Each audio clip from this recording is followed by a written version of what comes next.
Well, hello folks. Today I'm replacing a clutch pressure switch on my 2005 SAAB 92X linear. This is the new part, and it sits right above the clutch pedal. The old part, she bit the dust. So this bolt will go, once it goes, this is hard to see. I had to do some engineering to mash my clutch in to get to it.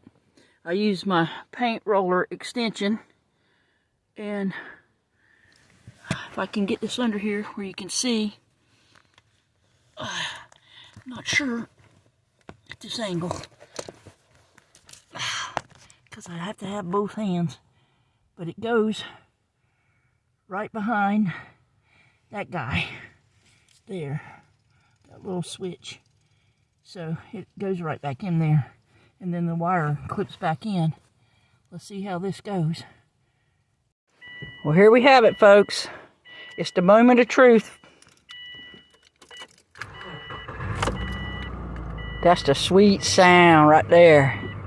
$11 and some change fix. Hey, and if this old lady can do it, so can you. Just took a little bit of thinking and planning. She's purring again. And she's the same. For you SAAB owners, you know, it's a Subaru. We're a Subaru Impreza. Do it yourself, folks.